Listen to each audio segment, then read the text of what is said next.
Selamat datang kembali di Deep Dive kita. Kali ini, kita mau coba selami satu peristiwa yang, penuh teka-teki ya dalam sejarah Nusantara kita. Namanya Perang Bubat. Katanya sih kejadiannya tahun 1357 Masehi. Iya, bener. Sebuah peristiwa yang kisahnya dramatis banget, tapi sekaligus bikin banyak pertanyaan gitu. Nah, sumber-sumber yang ada ini kan lumayan beragam ya. Ada Kidung Sunda, para Raton, terus carita Parahyangan dari Sunda. Tapi yang bikin paling penasaran, justru sumber utama Majapahit sendiri, Nagara Kretagama, malah diam 1000 bahasa soal ini. Heeh, bener banget. Itu salah satu teka-teki terbesarnya. Oke, jadi misi kita kali ini buat Anda semua adalah coba bongkar lapisan-lapisannya. Kenapa sih ini kontroversial? Bukti-buktinya apa aja? Mari kita lihat bareng-bareng. Siap. Jadi inti ceritanya kan soal rencana pernikahan ya, antara Raja Hayam Wuruk dari Majapahit yang ingin mempersunting Putri Sunda Dyah Pitaloka Citraresmi. Rombongan dari Sunda datang, dipimpin langsung rajanya, Raja Linggabuana, sampai di lapangan Bubat di wilayah Majapahit. Nah, di Bubat ini kan titik krusialnya, di mana peran Gajah Mada jadi sorotan utama. Tepat sekali. Menurut Kidung Sunda dan para Raton, disitulah Gajah Mada, mungkin ya, didorong ambisi sumpah palapanya itu, malah menuntut sang putri bukan sebagai calon ratu, tapi sebagai semacam persembahan, tanda takluk gitu. Upeti lah istilahnya. Wah, itu jelas permintaan yang, ya ampun, pasti dianggap penghinaan berat dong ya sama pihak Sunda. Nggak kebayang sih. Banget. Makanya mereka menolak. Dan penolakan itulah yang menurut kedua sumber tadi memicu pertempuran. Pertempuran yang ya bisa ditebak sangat nggak seimbang. Rombongan Sunda kalah jumlah dan persenjataan. Akibatnya tragis ya.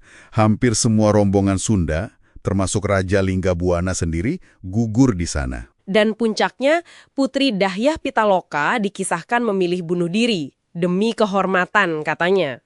Para Raton bahkan sampai nyebut ini aib terbesar buat Gajah Mada dan Majapahit. Wow. Oke, ini kerangkanya dramatis banget. Sekarang mari kita lihat argumen pro dan kontranya. Kenapa cerita ini bisa begitu kuat ya? Pertama, ada kesamaan alur yang cukup mencolok antara Kidung Sunda sama para Raton. Kidung Sunda itu kan asalnya dari Bali, kira-kira abad 16. Para Raton dari Jawa, mungkin abad 15. Beda tempat, beda waktu, tapi kok ya inti ceritanya mirip soal Bubat ini. Menarik. Jadi ada semacam konsistensi narasi ya, walau sumbernya sekunder. Terus dari sisi Sunda sendiri gimana? Nah itu dia, ada carita Parahyangan, sumber Sunda dari abad ke-16 juga. Memang sih catatannya singkat banget, tapi ada yang nyebut soal perang di Majapahit. Perang di Majapahit gitu. Dan ini terkait sama seorang putri Sunda yang disebut Tohaan. Oh, jadi ada konfirmasi samar lah ya dari pihak Sunda sendiri bahwa memang ada ingatan tentang konflik dengan Majapahit terkait putri mereka. Bisa dibilang begitu, minimum menunjukkan ada memori kolektif soal itu. Bahkan ada juga tafsiran soal prasasti Kawali I di Ciamis. Prasasti ini kan peninggalan Putra Linggabuana, isinya nyebut pembangunan parit pertahanan. Ada ahli yang menduga ini mungkin respons atas ancaman pasca Bubat. Mungkin loh ya. Oke, jadi ada beberapa kepingan yang kalau disambungin kayaknya mendukung cerita ini ya.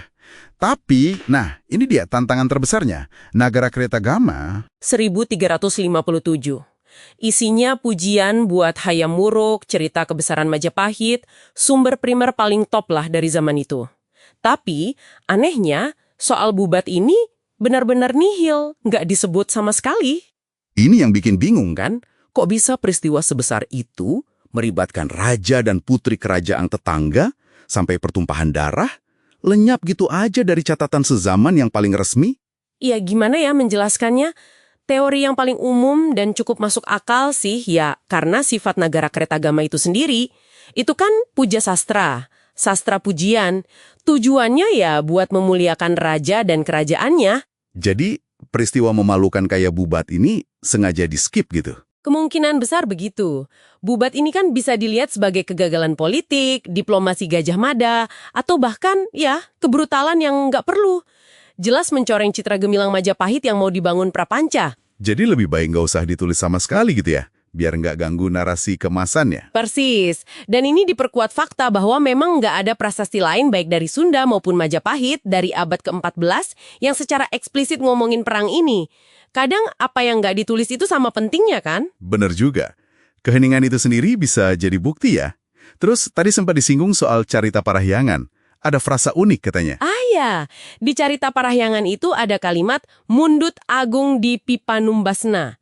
Artinya kira-kira sang putri meminta terlalu banyak atau permintaannya terlalu tinggi harganya. Oh, jadi ini kayak ngasih perspektif lain ya. Mungkin dari sudut pandang internal Sunda, nggak melulu nyalain Gajah Mada atau Majapahit sepenuhnya. Ada dinamika lain mungkin. Bisa jadi. Ini menambah kompleksitas lagi kan? Jadi nggak hitam putih banget ceritanya. Oke, jadi kalau dirangkum nih buat Anda semua, kita punya semacam persimpangan ya. Di satu sisi, ada narasi yang kuat banget, konsisten di beberapa sumber sekunder lintas wilayah dan waktu. Betul, gaungnya keras banget sampai sekarang. Tapi di sisi lain, bukti primernya, terutama dari masa kejadiannya langsung, sangat minim. Bahkan sumber utama kayak Nagara Kretagama malah bungkam. Belum lagi soal sifat sumber kayak Kidung Sunda yang oleh beberapa ahli dianggap lebih ke sastra. Bahkan ada yang bilang fiksi historis. Jadi, kesimpulannya gimana nih? Perang Bubat ini fakta yang disembunyikan atau legenda yang terlanjur mengakar kuat? Nah, disinilah kita serahkan kembali pada Anda untuk menimbang. Kita punya narasi dramatis yang menggema ratusan tahun, tapi fondasi bukti primernya ya bisa dibilang rapuh. Kidung Sunda dan para raton melukiskan tragedi.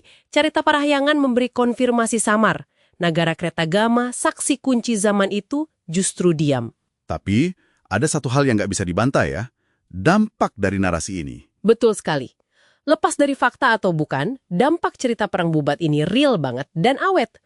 Buat masyarakat Sunda, ini jadi semacam narasi luka mungkin ya.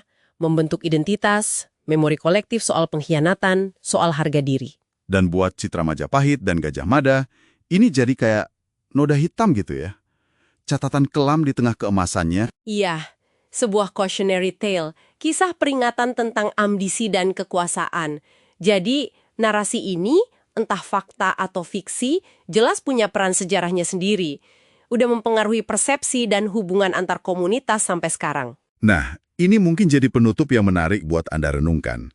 Seberapa penting sih kita mengejar kebenaran faktual mutlak sebuah peristiwa sejarah, dibandingkan dengan memahami bagaimana sebuah cerita, benar atau tidaknya itu soal lain, punya kekuatan dahsyat untuk membentuk ingatan, identitas, dan bahkan realitas hubungan antar manusia selama berabad-abad setelahnya. Sesuatu untuk dipikirkan.